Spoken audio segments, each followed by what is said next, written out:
name is Emily and I'm the garden coordinator here for Jan's Garden at the North Texas Food Bank. And welcome to our episode of Homegrown to Homecooked. Today we're going to be talking about eggplant seedlings and we're going to be making a delicious eggplant recipe. And that's where I come in. I am the guest chef, you guys. I am Ashley of Frobulous Veggies and I'm so excited to show you guys my recipe. I'm a vegan and vegetarian chef where I do different recipes and also product testings. You can catch me on YouTube or on my blog. So I'm excited. Let's give it a shot. How about you? Absolutely. So y'all, we're going to start off in the garden today, checking out our seedlings. All right, y'all, so here we are in the greenhouse at Jan's Garden here at the food bank. And today we're going to be talking about eggplant. And particularly when they're seedlings. What do they need whenever they're small? They are part of the Solanaceae family, which means that they are related to peppers and tomatoes as well. If you're gonna start peppers, tomatoes, and eggplants indoors to have that really early spring transplant, you have to start them inside, whether it's in a greenhouse or in your own home, and that's so we can have those seedlings ready to go, and that's if you're planting them by seed. So there's a couple of things that you're really gonna need whenever you want to plant your eggplant inside. When you have your seeds, you're definitely gonna need a dome. This one right here I got from Bootstrap Farmer. They're actually fairly local and they do ship across the United States, but this is a dome that you need for your eggplant. You know, if you have your eggplant in a tray, you can just set this over it. You keep the dome on it for about a week or so until your eggplant seeds germinate. If you're growing your seedlings indoors and you're starting it in January, which is the right time to do it, you're definitely gonna need to use supplemental lighting when you're growing indoors. Sunny windowsills work great in the longer months, in the warmer months, but if you're starting them in January, you're definitely gonna need grow lights of some kind. If you wanna find out more information about that, you can click on the link below to access our workshop where we talked all about growing things indoors in detail. But we have these grow lights here that we use, and temperature is also really important besides lighting. They really like, and this goes for, in general, all seedlings, 60 to 80 degrees is the prime temperature for growing for your seedlings. They love that temperature, they like it to be constant. These lights do add a little bit of warmth for our plants to kind of increase that soil temperature. And again, we have our heat mat here underneath it, and normally we have our dome on top to help keep that moisture in so the soil doesn't dry out with the heat mat. When you have your lighting, you wanna make sure that your plants, your little seedlings, are getting 16 to 18 hours of light a day. So that means these lights are gonna be on for quite a while. Once you move your seedlings outside, then they'll just need about 6 to 8 hours of sunlight a day. If we're in Texas, 4 to 5 might be great, and it might be enough for your plants because the sun is so intense in the summer, but generally they're gonna need 6 to 8 hours outside full sun. You're also going to need, I'm gonna move this. You're also gonna need one of these. You're gonna need a heat mat. A heat mat is very easy to find. You can find it on Amazon. They come in all different sizes. You can get it at different hardware stores. But a heat mat is vital if you're gonna grow peppers, tomatoes, or eggplants by seed. And they start at about mid-January is when you want to plant your seeds inside.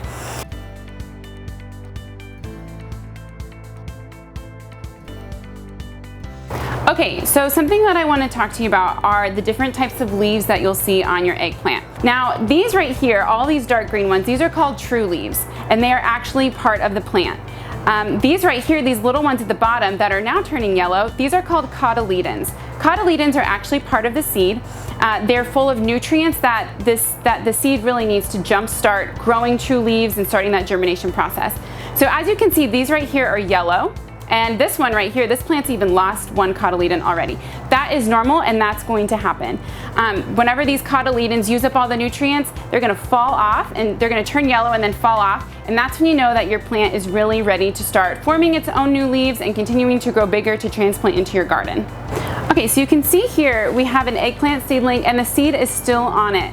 It's always kind of cool to see because the seed's still there, but it's about to pop off and this thing's about to go to town growing. Something too, as we're looking at our seedlings up close, and something you want to be careful of is legginess. So that means that your plant has a lot of stem, and that means there's not enough light. It's reaching and growing towards the light, but it's having a hard time getting enough. So it's putting a lot of energy into growing the stem and not so much as into growing the leaves, which is what we want.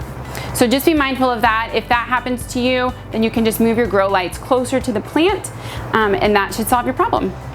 Okay, so now that you have your seedlings growing, you might be wondering when it's time to pot your seedlings up or to put them out in the garden for good in the spring.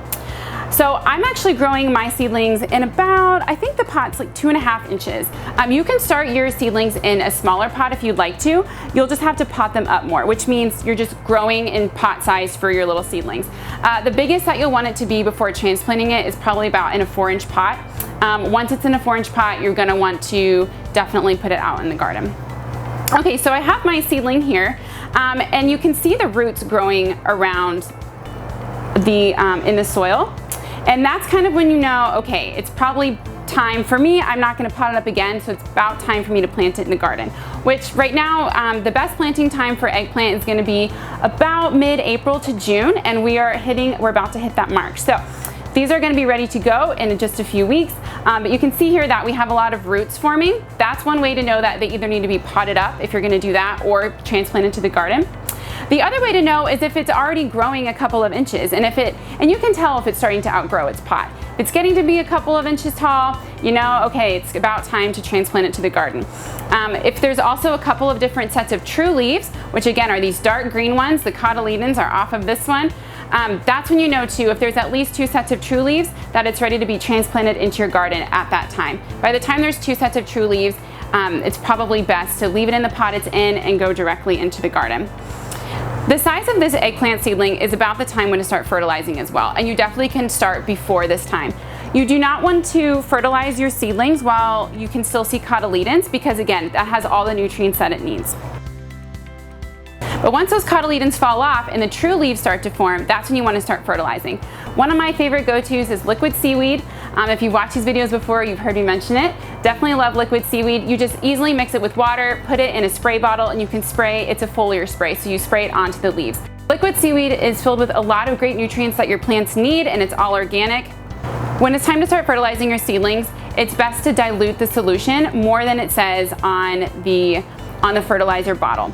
So for example, for liquid seaweed, I would want to dilute it to half to what the bottle actually says whenever they're young, because they're not going to need that much fertilizer quite yet. There are many different types of eggplant varieties that you can grow. This year I'm growing the Black Beauty variety. It's your classic variety that people will use oftentimes for eggplant parmesan, which is fitting for today. And the Black Beauty variety is going to be a nice deep purple to black glossy color. It's going to be a bell shape, and it's just a really all-around classic eggplant.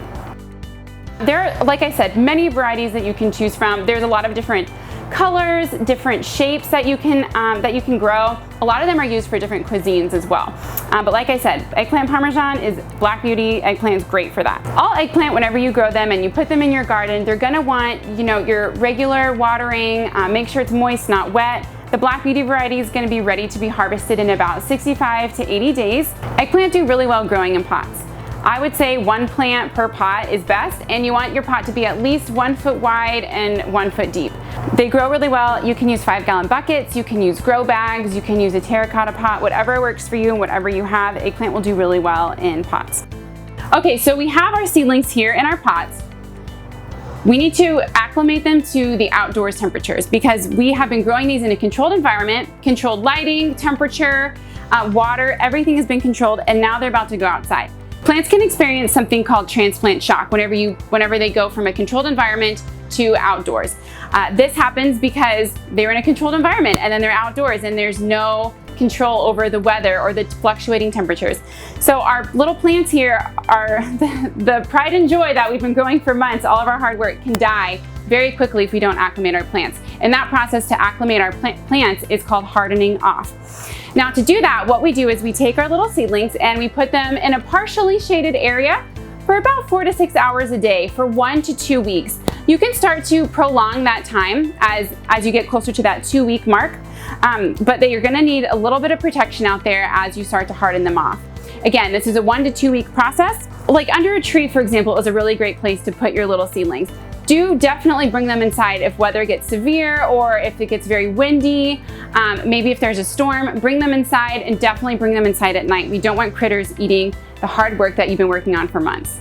So once that 1 to 2 week process of hardening off is done, they'll be ready to be planted outside, and they'll do much better than if you just put them out there cold turkey. If you put your eggplant seedlings out and you know it's April or maybe even like late March and you put your eggplants out in the garden and we get a freeze or a frost, you're definitely gonna wanna cover these little babies because they are warm season crops. They are not ready for, they are not meant for the cold like some of us Texans.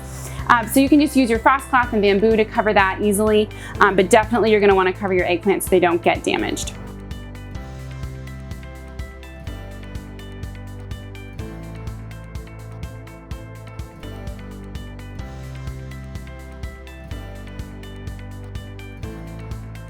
Thank you so much, Emily. And now it is time for us to actually make a recipe with this, right? So here is my take on vegan eggplant parmesan. And I know, a lot of people do eggplant parmesan, but this one is a little bit different. And I hope it's easy enough for you and the family to test out. So here we are. We have to start with the sauce, okay? Because this is the most easy part of the recipe and it just needs to simmer while you're doing all the extra stuff, right? With eggplant. So what you're gonna start with is my favorite. I love garlic. I know you love garlic too. Everybody loves garlic. Like, who's mad at garlic, right? Abby. Okay, so we have a little over here that's minced already, but I wanted to go ahead and show just a little quick something of me mincing the garlic right now. So this is what I'm gonna do.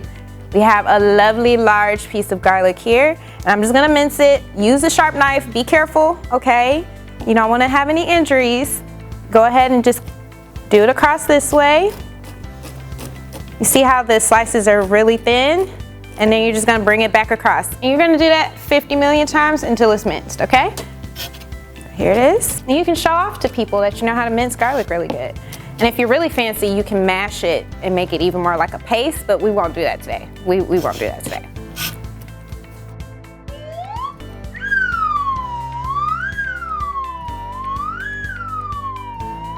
So you have your garlic, put it in a corner here.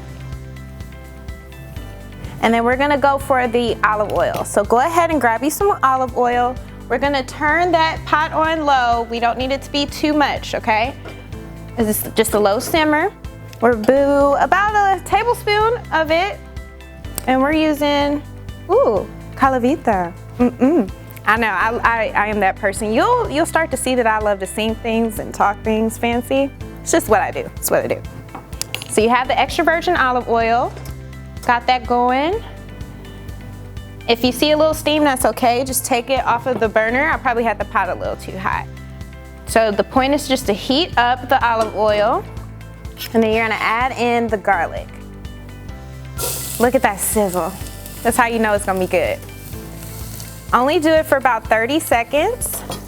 You don't have to be like me and do it one-handed like this, you know, safety measures. You can go ahead and use your spoon and just saute it.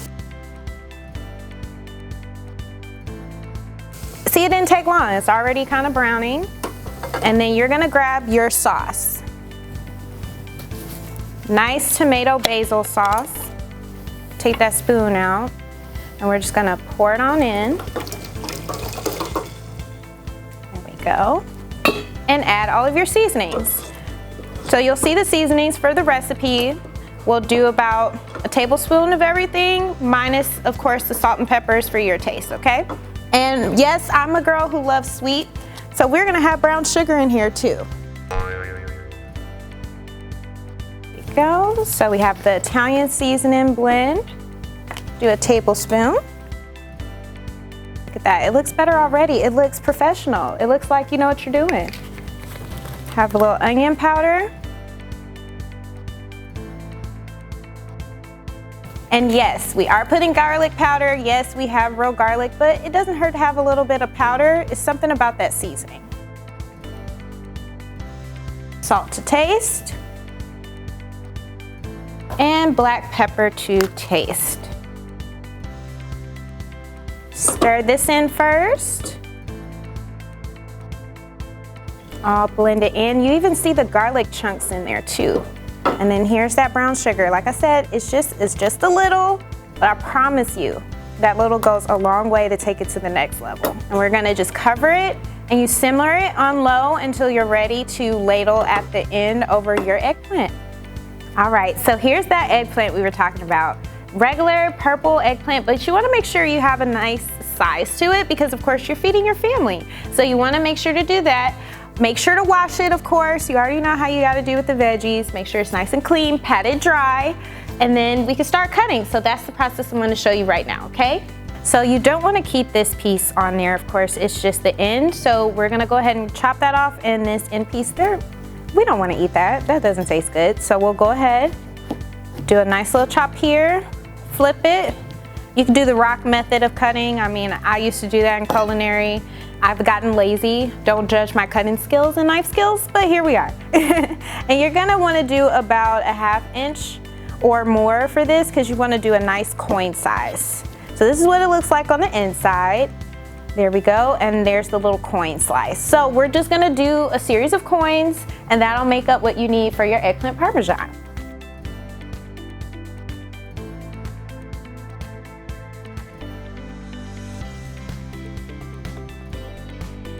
So here we go for the wet and dry mix to do the actual breading. So you have in here 3 cups of the panko breadcrumbs. We have the 1 cup of the wheat flour this go round. Yes, trying something new, but you can use all purpose as well. We're just broadening our horizons today. And then we have oat milk.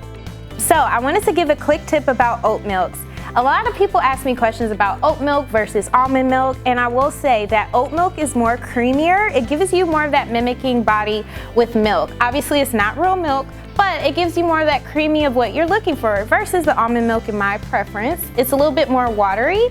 So yeah, that's why I like to use oat milk, and you can kind of see the seasonings within it right here. That's just my little tidbit, my little tip.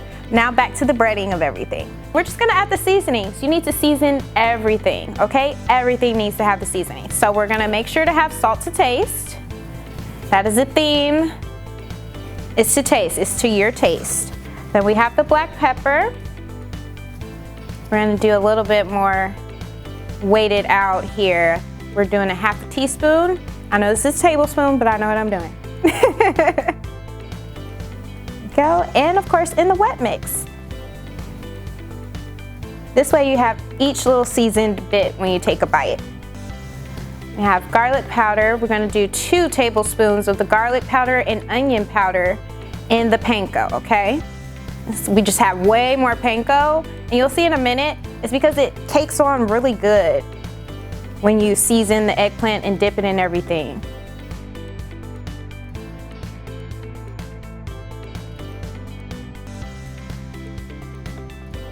You can smell the seasonings. If you were here, you'd be like, oh my God, it smells so good. It's gonna taste good too. We have the Italian seasoning as well. You only need 1 because this is actually really powerful. You don't need much. Go. And you're just gonna go ahead and stir it together. There we go. Yummy, yummy. You can even see the seasonings in there. Same with the panko. Give it a nice little stir. I mean, look at that. You see the green. You see the green, and then of course the wet.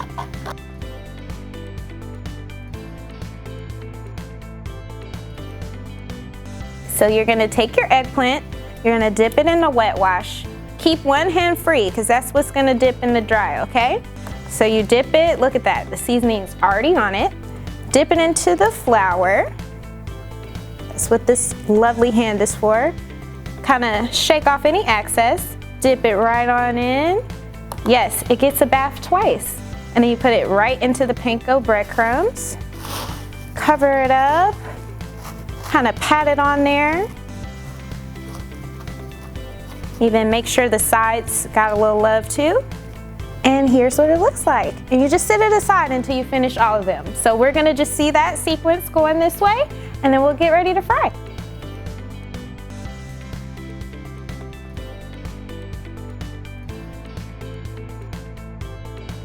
So in here, we have different size pans, of course, for you and your family. I just have a small one here for the demonstration, okay? And it has canola oil. We're gonna make sure to heat it up.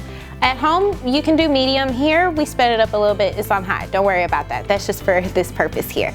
Okay, so once it is heated and it is ready, you can go ahead and drop in 1 to 2 eggplant pieces. There we go. And you're gonna go ahead and allow it to fry up about 3 minutes per side or golden brown. Flip it halfway through the cooking time, and then you will start the layering to put in the oven.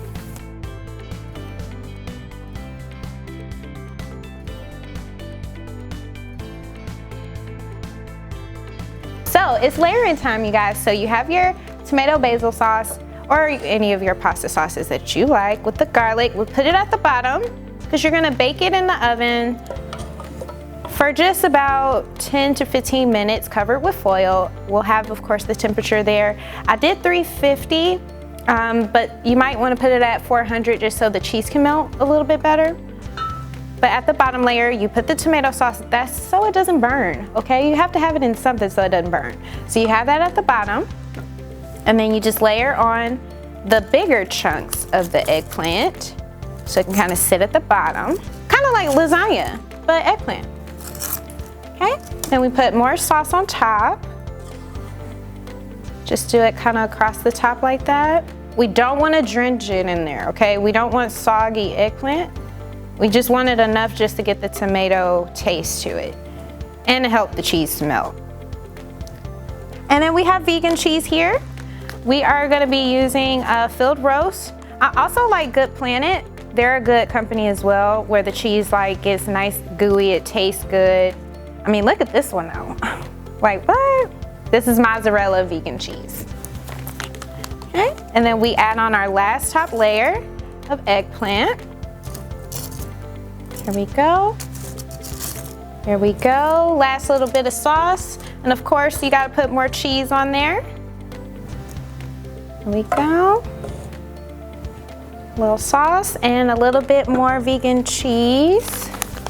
Or regular cheese for you guys who are not as ambitious yet. There we go. And here's what it looks like. Bake it in the oven and you'll have it nice and yummy. And this is the finished product. We of course did some movie magic like Food Network, I aspire, but here we are. And I hope you guys enjoyed this recipe, quick and easy, and I hope you enjoy. All right, you guys, so I have Emily here to taste test, okay? And we'll see if we can convert her over to the veggie side. Let's see. Disclaimer, I am not vegan. I am not vegan. I will be the first in line for barbecue. So this will be a true taste test. And it smells delicious.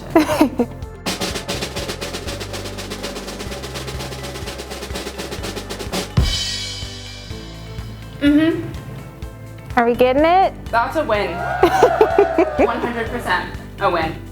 This is so good. There's a lot of flavor in here. I think sometimes I've had eggplant parmesan and it's not super flavorful. This one is good, and she's right. The amount of sauce on here is perfect. This is very good.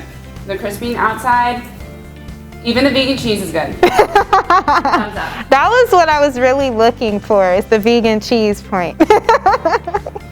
It's good. Yay! Well, thank you all so much for joining us today on our episode of Homegrown to Homecooked, and we'll see you next time.